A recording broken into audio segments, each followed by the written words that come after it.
नमस्कार बच्चों।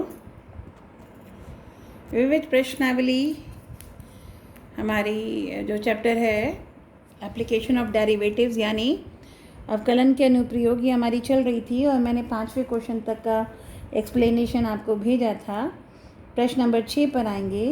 प्रश्न नंबर 6 में क्या कहते हैं, फलन दिया हुआ F x 4 sin x minus 2x minus x cos x upon 2 plus cos x.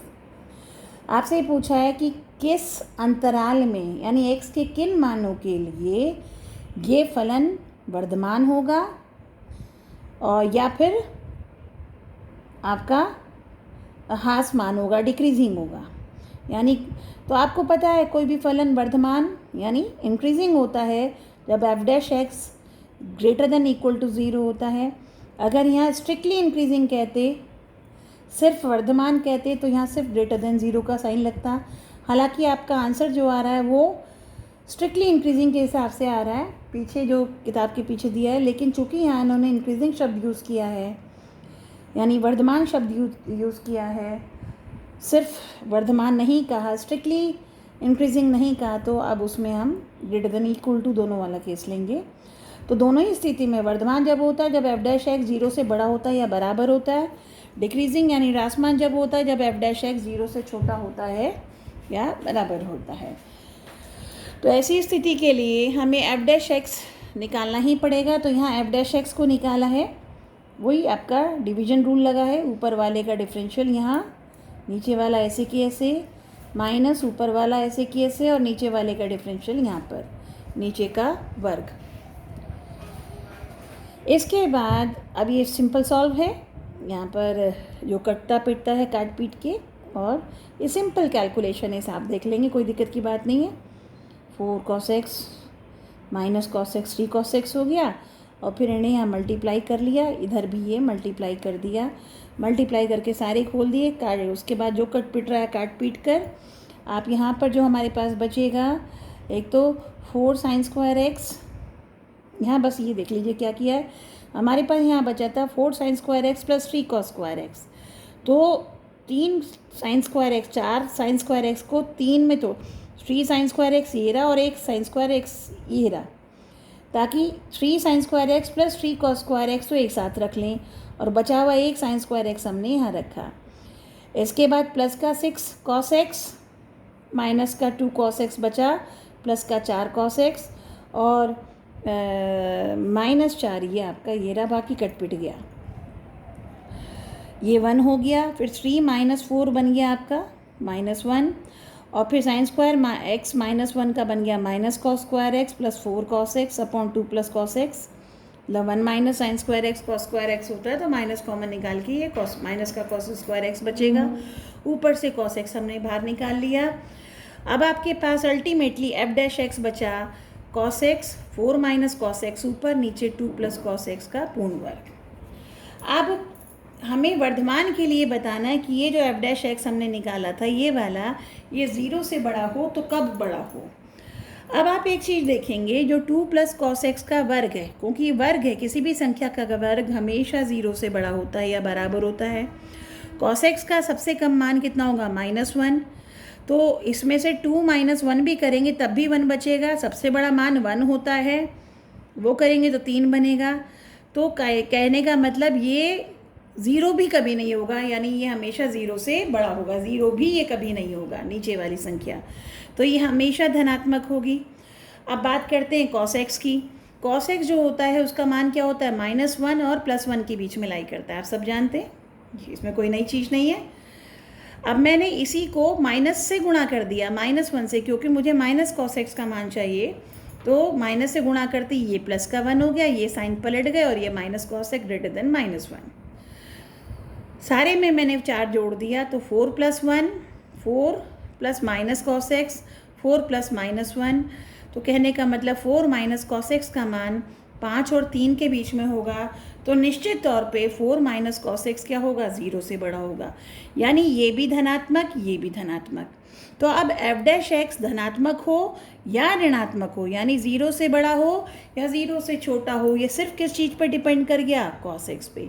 तो एफ डैश एक्स 0 से बड़ा होगा यदि cos x 0 से बड़ा होगा या बराबर होगा। यानी cos x क्या होगा, धनात्मक। और cos x कहाँ धनात्मक होता है भाई, चौथे में और प्रथम चतुर्थांश में। तो या तो हम इसे यूँ लिख सकते हैं माइनस π/2 से π/2 के बीच में, क्योंकि हम इस तरह से दिखाते हैं कि ये माइनस π/2 यूँ चलेंगे तो माइनस π/2, यूँ चलेंगे π/2। या तो हम कहेंगे कि ये माइनस π/2 से प्लस π/2 तक है, ये भी तरीका सही है।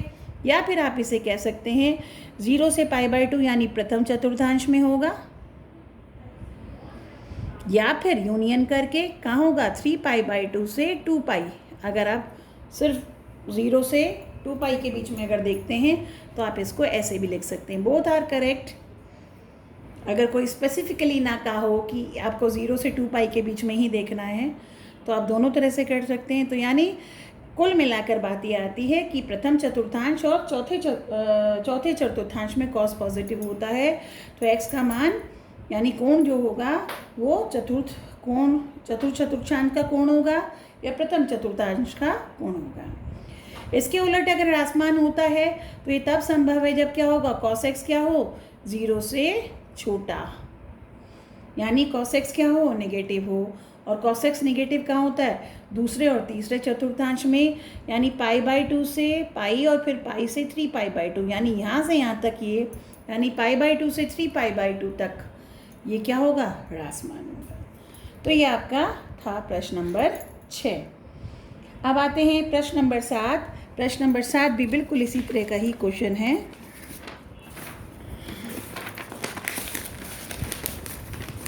प्रश्न नंबर 7 ये कहता है कि f(x) है आपका x की घात 3 + 1/(x3) एक फलन है।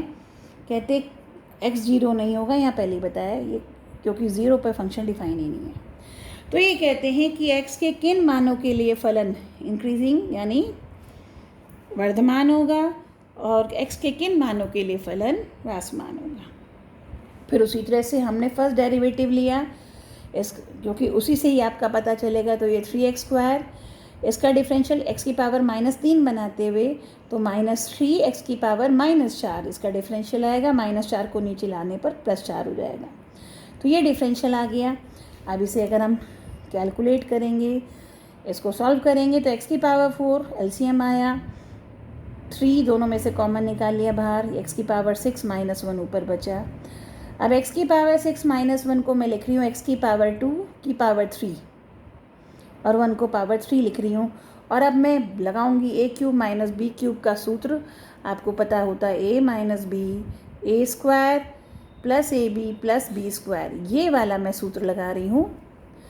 बस a यहाँ पर a का कौन काम कर रहा है, x² b की जगह 1, तो a - b यानी x² - 1 और a² का मतलब a तो खुद है x² था, ये हो गया x की घात 4 प्लस ab, a हुआ x², b हुआ 1, x² × 1 यानी 1 प्लस b का स्क्वायर यानी 1 का स्क्वायर, और ये नीचे x की घात 4 है। तो इस तरह से ये यहाँ पर ये सॉल्व किया आपका, अल्टीमेटली आपके पास f' ये आ गया। ठीक है, अब इसमें एक चीज़ बताना चाहूँगी, x कोई भी रियल नंबर है आपका 0 को छोड़कर, 0 तो ही नहीं, इसके अलावा कोई भी रियल नंबर है, ये दिया है। यानी धनात्मक हो सकता है, ऋणात्मक हो सकता है, 2 तरह की संख्याएं होती हैं आपके पास, 0 तो लेना भी नहीं है वैसे भी। तो जब घात 2 होगी या घात 4 होगी, सब स्थितियों में क्या होगा, 0 से बड़ा होगा, क्योंकि 0 भी तब होगा जब 0, तो ये भी 0 से बड़ा, ये भी 0 से बड़ा, x की घात 4 भी 0 से बड़ी, x की घात 2 भी 0 से बड़ी, 1 तो 0 से बड़ा ही होता है, ये भी 0 से बड़ा, ये भी 0 से बड़ा, ये भी, तो तीनों का योग क्या होगा, 1 से, यानी 0 से बड़ा होगा ही, और ये वाला भी 0 से बड़ा धनात्मक होगा। तो कुल मिलाकर ये धनात्मक ही होगा। अब आती है बात किसकी, कि f' कब 0 से मतलब धनात्मक होगा, तो ये सब किस पे या ऋणात्मक होगा, ये डिपेंड कर गया सिर्फ इस पे, क्योंकि ये हमेशा ही धनात्मक है, 3 धनात्मक है, ये धनात्मक है, ये धनात्मक है, तो इतना वाला हिस्सा हमेशा धनात्मक होगा, ये कभी ऋणात्मक नहीं हो सकता। तो अब f' यानी ये पूरा किस स्थिति में धनात्मक होगा? जब एक्स स्क्वायर माइनस वन धनात्मक होगा, यानी एक्स स्क्वायर क्या होगा? 1 से बड़ा। अगर एक्स स्क्वायर माइनस वन 0 से बड़ा या बराबर होता है तो एक्स स्क्वायर क्या होगा? 1 से बड़ा। इसका मतलब एक्स या तो 1 से बड़ा हो या माइनस वन से छोटा। अगर ये नंबर लाइन होती है आपकी, यहाँ -1 होता है, यहाँ 1 होता है, यहाँ 0 होता है, तो एक्स का मान 1 या 1 से बड़ा या -1 या -1 से छोटा। तो यानी -1 से -1 तक होगा,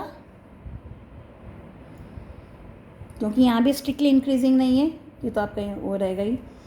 और या फिर 1 से लेकर अनंत तक हो, तो ये आपका x का मान होगा। तो ये फलन क्या होगा? आपका वर्धमान होगा। ह्रासमान के लिए एक्स स्क्वायर -1 क्या होना चाहिए? 0 से छोटा या बराबर। तो एक्स स्क्वायर क्या होना चाहिए? 1 से छोटा। यानी x का मान क्या होगा? √1 प्लस माइनस के बीच में होगा। यानी -1 और 1 के बीच में यदि x का मान होगा, यानी यहाँ से यहाँ तक x का मान होगा, तो ये फलन जो है वो क्या होगा? ह्रासमान होगा। और पहले ये वर्धमान था, फिर ये -1 से 1 के बीच में ह्रासमान हुआ, और फिर ये आपका वर्धमान हो गया। तो इस तरह से आप ये करेंगे। प्रश्न नंबर 7। आते हैं प्रश्न नंबर 8 पर। Find the maximum area. कहते हैं एक आपको एलिप्स दिया हुआ है, x²/a² + y²/b² बराबर 1। हमने पिछली क्लास में, क्लास 11th में, एलिप्स यानी दीर्घवृत्त किए हैं हमने, और ये इसकी मेजर एक्सिस यानी दीर्घाक्ष है। तो ये a जो है वो है a0, और ये वाला दूसरा कोना a' अगर मान लेते हैं ये है -a0। तो कहते हैं एक दीर्घवृत्त में एक समद्विबाहु त्रिभुज बनाते हैं, यानी एक समबाहु त्रिभुज, यानी जिसका 2 भुजाएं बराबर हो, और जो उसका वर्टेक्स हो यानी शीर्ष हो वो किसी एक दीर्घअक्षी एक अक्ष पे हो। तो अगर ये हमारा एक समबाहु त्रिभुज है और उसका जो शीर्ष है, शीर्ष का मतलब जो आधार के सामने वाली कोण होता है, शीर्ष होता है, यानी वो शीर्ष जिस पर दोनों बराबर वाली भुजाएं मिलती हैं, तो वो शीर्ष मान लीजिए यहाँ पर है, यानी दीर्घवृत्त के एक कोने पर है, और वो कोना हमने a0 ले लिया। आप यहाँ भी ले सकते थे, यहाँ भी। तो ये आपका हो गया। अब आपको पता है कि ये दीर्घवृत्त से जाती हुई रेखा है, और आधार जो है, जो आधार होगा वो हमेशा इस रेखा पर, क्योंकि ये और ये बराबर आ रहा है, तो आधार जो है, आधार पर 90 डिग्री का कोण बनाएगा और बराबर भी काटेगा। तो निश्चित तौर पे जो आधार होगा, BC आधार होगा, यह रेखा कैसे होगी? y एक्सिस के पैरेलल होगी, या यूँ कह लो x एक्सिस पर 90 डिग्री का कोण बनाएगी। तो इस तरह से ये BC आपकी क्या हो गई? आधार हो गया, और AB और AC दोनों बराबर भुजाएं हो गई, और A आपका शीर्ष हो गया। तो A के कोऑर्डिनेट A0 हुए। अब अगर B के कोऑर्डिनेट x y हैं तो C के कोऑर्डिनेट होंगे x - y। इतना क्लियर हो गया, क्योंकि ये रेखा x एक्सिस के पैरेलल है, तो B के और C के x कोऑर्डिनेट सेम रहेंगे। y कोऑर्डिनेट की दूरी बराबर होगी, लेकिन वो प्लस का होगा, वो धनात्मक, उसमें +y की तरफ, ये -y की तरफ। तो ये हमारे तीनों कोऑर्डिनेट आ गए। तो हमें कहते हैं कि क्या कोऑर्डिनेट होने चाहिए कि ये जो एरिया हो, इसका मतलब ये जो त्रिभुज का एरिया है, ये महत्तम, इसका कितना महत्तम मान होगा, यानी इस त्रिभुज के क्षेत्रफल का महत्तम मान पूछा है। तो अगर ये त्रिभुज आपका है और इसका जो क्षेत्रफल है वो क्या होगा? हाफ AM क्या हो गया? इसका ऊंचाई, और BC क्या हो गया? आधार। इधर से आप देखेंगे तो AM × BC ये क्षेत्रफल यानी एरिया हो गया। अब AM क्या हुआ? AM यानी ये दूरी, ये मूल बिंदु था 0 से A के बीच की दूरी कितनी हो गई? A, यानी 0 OA कितना हो गया? A। और B के कोऑर्डिनेट्स क्या हैं? x y। B के कोऑर्डिनेट का मतलब ये OM कितना हो गया? x कोऑर्डिनेट के बराबर। तो ये दूरी कितनी हो गई? x। ये दूरी कितनी हो गई? A। तो AM कितनी हो गई? A - x। तो A का मान निकल गया कितना? A का मान निकल गया ये जो हाइट का मान है ए एम का मान निकल गया ए ओ माइनस ओ एम। ए ओ था ए और ओ एम था एक्स, तो ए एम का मान हो गया ए माइनस एक्स। अब आएंगे बी सी पर। यदि इसके कोऑर्डिनेट एक्स वाई हैं तो ये बी एम जो दूरी है वो कितनी होगी वाई, क्योंकि इस कोऑर्डिनेट का क्या मतलब होता है, ये दूरी एक्स और ये दूरी वाई। बी के कोऑर्डिनेट एक्स वाई है, इसका मतलब ये दूरी एक्स ये दूरी वाई। तो इस तरह से ये दूरी कितनी हो गई वाई, और ये दूरी भी कितनी है वाई। ये भले ही माइनस में है लेकिन दूरी तो प्लस में होती है, तो ये वाई। और वैसे भी समद्विबाहु त्रिभुज में शीर्ष से जो लंब आता है वो आधार को दो बराबर भागों में काटता है। तो अगर बी सी आधार है और आधा हिस्सा इधर वाई है तो अगला हिस्सा भी क्या होगा वाई होगा। तो बी सी कितना हो गया 2y। तो इस तरह से क्षेत्रफल कितना हो गया हाफ ए एम की जगह ए माइनस एक्स इंटू 2y। तो ये हो गया ए माइनस एक्स इंटू वाई, ये आपका एरिया बचा। अब एरिया जो है ये एक्स और वाई दो चर राशियों का क्या है आपका फलन है, हमें तो एक में चाहिए। अब खास बात ये देखने की, ये जो बिंदु एक्स वाई था ये किस पे है, ये दीर्घवृत्त के ऊपर भी लाई करता है। अगर ये इस पे लाई करता है, इस पर स्थित है, तो निश्चित तौर पे ये इसको संतुष्ट करेगा, यानी बिंदु एक्स वाई इस पर होगा। इसका मतलब एक्स की जगह एक्स और वाई की वाई रखने पर ये समीकरण प्राप्त हुआ। तो इस समीकरण से हम किसी एक का मान निकालेंगे। तो हमने यहाँ पर क्या किया कि हमने यहाँ से वाई का मान निकाल लिया। तो वाई का मान कैसे निकलेगा, y square upon b square बराबर 1 माइनस एक्स स्क्वायर अपॉन ए स्क्वायर, और बी स्क्वायर पूरे का अंडर रूट ले लिया तो वाई अपॉन बी हो गया under root 1 minus x square upon ए स्क्वायर। बी उधर चला गया तो वाई का मान हो गया B under root 1 minus x square upon ए स्क्वायर। ये वाई का मान आ गया, यहाँ रख दिया, ए माइनस एक्स था। अब इस तरह से ए पूरी तरह से किसका समीकरण बन गया, एक्स चर राशि में समीकरण बन गया। चूँकि अंडर रूट है, हम पहले से भी करते आए हैं कि हम इस अंडर रूट से बचने की कोशिश करते हैं कैलकुलेशन। तो ये क्षेत्रफल अगर महत्तम होगा तो इसका वर्ग भी ए स्क्वायर भी क्या होगा महत्तम ही होगा। अगर ए महत्तम है तो ए स्क्वायर भी महत्तम होगा। तो हम इसका वर्ग कर लेते हैं और उसको हम फलन मानते हैं एफ एक्स। इसको हम क्या मानते हैं, माना एफ एक्स फलन है ए स्क्वायर। तो अगर एफ एक्स हम महत्तम सिद्ध करते हैं, इसका मतलब ए एक्स भी महत्तम ही होगा। तो ये वर्ग करने पर इसका स्क्वायर यहाँ से आपका एलसीएम ले लिया, A square minus x square under root हो गया, ख़त्म। अब ये ए माइनस एक्स का होल स्क्वायर था, A square minus x square को लिख सकते A minus X into A plus X. A minus X इसके साथ मिलके बन गया ए माइनस एक्स की घात 3 बी स्क्वायर अपॉन ए स्क्वायर, ये कांस्टेंट है, और यहाँ बचा था ए प्लस एक्स। तो कुल मिलाकर फलन आपका आया बी स्क्वायर अपॉन ए स्क्वायर कांस्टेंट ए माइनस एक्स की घात 3 इंटू ए प्लस एक्स। ये आपका यहाँ तक आया।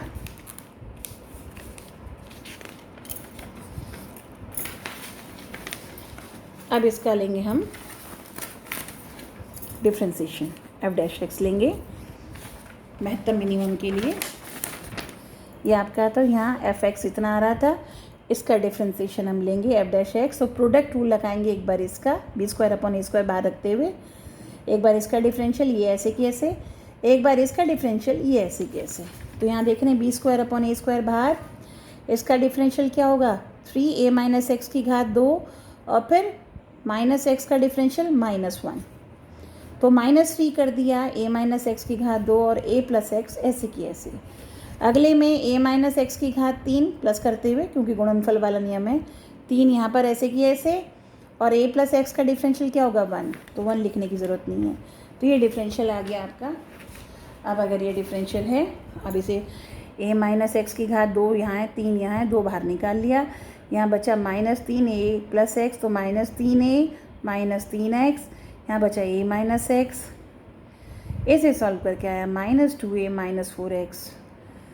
तीन चीज़ों का, अब इन चीज़ों का प्रोडक्ट ज़ीरो है, ना तो ये ज़ीरो हो सकता ना ये अच्छा ये ज़ीरो होगा, a माइनस एक्स ज़ीरो होगा तो a बराबर क्या हो जाएगा x हो जाएगा। अब अगर a और x बराबर हो गया, यानी ये दूरी और x दूरी, तो ये b बिंदु कहाँ चला गया, यहाँ चला गया। तो जब बिंदु a b c तीनों ही मिल जाएंगे फिर ये त्रिभुज कहाँ बनेगा, त्रिभुज नहीं बन सकता। इसलिए a बराबर x नॉट पॉसिबल, असंभव है क्योंकि नहीं तो त्रिभुज ही नहीं बनेगा। तो ये इसका मतलब ये भी ज़ीरो नहीं हो सकता, ये भी नहीं हो सकता, सिर्फ क्या रह गया, ये ज़ीरो होगा। इसका मतलब 4x बराबर क्या होगा, -2a। तो x बराबर क्या होगा, -2a/4 यानी -a/2 x का मान ही आएगा। अब लेते हैं सेकेंड डेरिवेटिव, यहीं से सेकेंड डेरिवेटिव लेते हैं। सेकेंड डेरिवेटिव b² कांस्टेंट था, इसमें और इसमें फिर से प्रोडक्ट रूल लगाते हैं। इसका डिफरेंशियल 2a - x की घात 1 रह गया, -x का हुआ -1, तो ये बन गया -2 a - x, ये वाला ऐसे की ऐसे, प्लस अब ये ऐसे की ऐसे, और इसका डिफरेंशियल कितना हो गया, -4। x की जगह -a/2 रखा, इसको सॉल्व किया, कुल मिलाकर हमारे पास आया ये वर्ग है हमेशा धनात्मक रहेगा, ये वर्ग है हमेशा धनात्मक रहेगा। तो -4 जब धनात्मक से गुणा होता है सिर्फ माइनस रहेगा, यानी ये पूरा की पूरा 0 से छोटा होगा। ये 0 से छोटा होगा मतलब f महत्तम होगा जब x क्या है, -a/2, और अगर f महत्तम इस पे है तो a भी इसी पर ही महत्तम होगा। तो महत्तम a का मान कहाँ से निकलेगा, x की जगह क्या रख के आएगा, -a/2। तो इस वाले में x की जगह जहाँ a, x की जगह -a/2, b 1, x की जगह x² की जगह a² अपॉन a², इसको हल किया, दिस इज 3a/2 b, ये हो गया a² से a² कट गया, बचा 1/4, 1 - 1/4 बना √3/4, 4 का बन गया 2, अंडर रूट से बाहर आकर वो 2 और 2 गुणा होके 4, 3√3ab, और ये हुआ आपका वर्ग इकाई, क्योंकि आपको जो भी है लंबाई है वर्ग में आता है आपका एरिया, तो ये वर्ग इकाई जरूर लिखेंगे, यूनिट लिखना नहीं भूलना। इकाई इसलिए बोला, यहाँ सेंटीमीटर वगैरह नहीं दिखा, तो जो भी इकाई होगी भुजाओं की, भुजा सेंटीमीटर में तो ये भी सेंटीमीटर में, भुजा सेंटीमीटर में नहीं तो ये भी सेंटीमीटर में नहीं। तो इस तरह से ये आपका था प्रश्न नंबर 8। ठीक है, अब आते हैं प्रश्न नंबर 9 पर। प्रश्न नंबर 9 ये कहता है, एक टैंक है, हौज बनी हुई है, हौज टैंक जिसे कह लो, और वो रेक्टेंगुलर बेस है और रेक्टेंगुलर साइड्स है, कहने का मतलब घनाभ के रूप में है, यानी जो साइड्स हैं वो भी आयत बन रही हैं, और जो नीचे आपका बेस है वो भी आपका आयत बना हुआ है, और इसकी ऊंचाई फिक्स दे रखी है 2 मीटर, गहराई जो है इसकी टैंक की वो 2 मीटर है, यानी हमें ऊंचाई दे रखी है, और इसका वॉल्यूम भी फिक्स है, वॉल्यूम यानी आयतन दे रखा 8। तो इसकी लंबाई, और कहते हैं कि इसमें खर्चा कम से कम आए, जबकि जो नीचे आधार है, जो बेस है, उसको बनाने का खर्चा आ रहा है 70 रुपये स्क्वायर मीटर, 70 रुपये स्क्वायर मीटर के हिसाब से नीचे खर्चा आता है। और ये जो चारों दीवार है, ये खुला हुआ टैंक है, ऊपर छत नहीं है इसके, और जो खुला हुआ टैंक, जो चारों दीवारें हैं, चारों दीवारों का जो खर्चा आता है ₹45 पर स्क्वायर मीटर का हिसाब है, यानी 1 मीटर स्क्वायर पे 45 रुपये का खर्चा आएगा। तो इसका जो कॉस्ट है, इसका जो खर्च है वो कम से कम हो, तो x और y की क्या डायमेंशंस हो, ये वो पूछते हैं।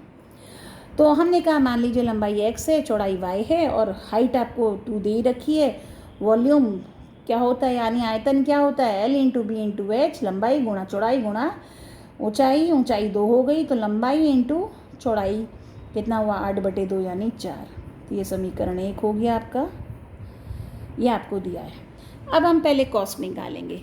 कॉस्ट निकालने का क्या तरीका है कि पहले तो आ जाओ, ये आधार है, आधार क्या है, एक आयत है, आयत की लंबाई x, चौड़ाई y, तो इसका एरिया कितना हो गया, सब मीटर में मान के चल रहे हैं, ये 2 मीटर है, ये x मीटर, ये y मीटर, तो x × y एरिया हो गया, यानी क्षेत्रफल हो गया किसका, आयत का, जो आधार का, तो x × y metre square, area हो गया किसका, आयत का, और 1 मीटर स्क्वायर का खर्चा क्या आ रहा है, 70 रुपये, तो एक्स वाई का खर्चा क्या आएगा, XY × 70 रुपये। तो ये टोटल खर्चा आ गया किसे, बेस को बनाने में, आधार को बनाने में। ठीक है, अब आते हैं ये वाली दीवार पर आते हैं। ये जो रेक्टेंगल दीवार है इसकी लंबाई x है और चौड़ाई देखी जाए तो ये 2 हो गई। तो इसका एरिया कितना हो गया 2 गुणा एक्स यानी 2x। 2x इसका एरिया हो गया। अगर 1 मीटर यानी 2x मीटर स्क्वायर इसका एरिया निकल गया। 2x मीटर स्क्वायर इसका एरिया निकल गया। 1 मीटर स्क्वायर में 45 रुपये का खर्चा आ रहा था। तो 2x में कितना आएगा 2x इंटू 45 और ये वाली और इसके ठीक सामने वाली दीवार दोनों बराबर होंगी सामने सामने की, तो इसे 2 से गुणा कर दिया। ये तो एरिया हुआ एक दीवार का, 2 दीवारें हैं तो 2 से गुणा हुआ। ये एरिया निकल गया 2 दीवारों का और 1 मीटर स्क्वायर का जो खर्चा था वो 45 रुपये। तो इतने एरिया का खर्चा गुणा 45। इसी तरह से ये सामने वाली दीवार देख रहे हैं, इसकी लंबाई y, चौड़ाई 2, तो इसका एरिया क्या होगा 2 इंटू वाई। इसके सामने वाला भी 2 इंटू वाई, तो कुल मिलाकर 2 इंटू 2y टोटल एरिया हो गया। और खर्चा कितना आया 45। तो 1 मीटर स्क्वायर का खर्चा 45, तो 2 इंटू 25 रेट था, मतलब जो दर थी वो 45 स्क्वायर मीटर के हिसाब से थी। एरिया बैठा था 4y metre square, 4y into 45 total पैसा लगा। तो कुल पैसा आया xy into 70 plus 4x into 45 plus 4y into 45। तो अब xy का मान हमने यहाँ से निकाला, ये दे रखा है कितना 4, तो xy की जगह तो पहले ये कर लिया 70 xy ये कर लिया और 45 इंटू 4 बाहर निकाल लिया। 45 चौका 180, यहाँ बचा x, यहाँ प्लस का y, ये आपका बचा। xy का मान यहाँ से सीधा निकल गया 4। और अब यहाँ से y को हटा देते हैं तो 4/x, क्योंकि एक वेरिएबल में लाना है तो y की जगह 4/x इसी समीकरण से दोबारा रख दिया। तो ये 180 प्लस 180 x प्लस 4/x एक आपका फलन बैठ गया खर्चे का, जो आपका कॉस्ट आ रही है, लागत आ रही है, लागत का खर्च वो बैठ गया आपका फलन, और x प्लस 4/x के फॉर्म में। अब अगर इसका डिफ्रेंशिएट करेंगे, कांस्टेंट ये 0 हो गया, 180 बाहर, x का डिफरेंशियल 1, ये 1/x यानी x की घात -1 का डिफरेंशियल 4 तो ऐसे कैसे, और x की घात -1 का डिफरेंशियल -1/x²।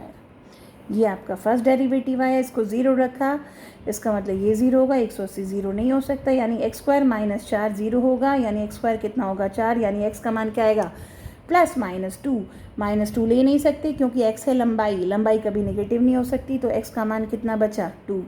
अगर x 2 है तो y भी कितना हुआ, क्योंकि x और y का गुणनफल 4 है, तो x 2 तो y भी कितना हुआ 2, लंबाई भी 2 चौड़ाई भी 2। अब ये खर्चा मिनिमम शो करना है तो इसके लिए दोबारा डेरिवेटिव लेंगे। सेकंड डेरिवेटिव लेते ही 180 बाहर था,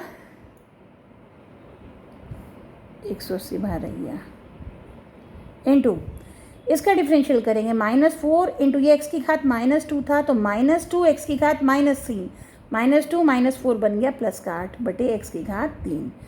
तो ये क्योंकि x धनात्मक है ही, वैसे भी मान 2 है, वैसे भी x धनात्मक है तो उसकी घात 3 भी धनात्मक होगी, कुल मिलाकर सारा धनात्मक हो गया।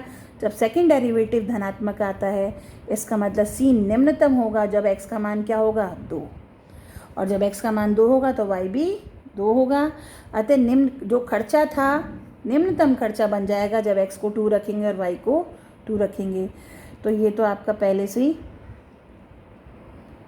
280 बन रहा था प्लस 180, x की जगह 2, y की जगह भी 2, ये आपका 1000 रुपये इसमें खर्च आएगा। इस तरह से आपका प्रश्न नंबर 9 होगा। प्रश्न नंबर 10 पर आइए।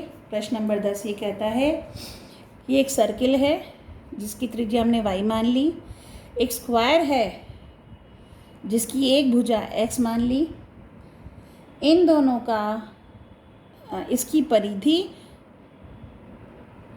और इसका परिमाप, इन दोनों का योग जो है वो k दे रखा है, k कांस्टेंट है। इसकी परिधि अगर y इसकी त्रिज्या है तो इसकी परिधि क्या हुई 2πr यानी 2πy, इसकी परिमाप कितना हुआ x प्लस x यानी 4x, इन दोनों का योग k दे रखा है। तो ये समीकरण आपको प्राप्त है। कहते हैं अगर एरिया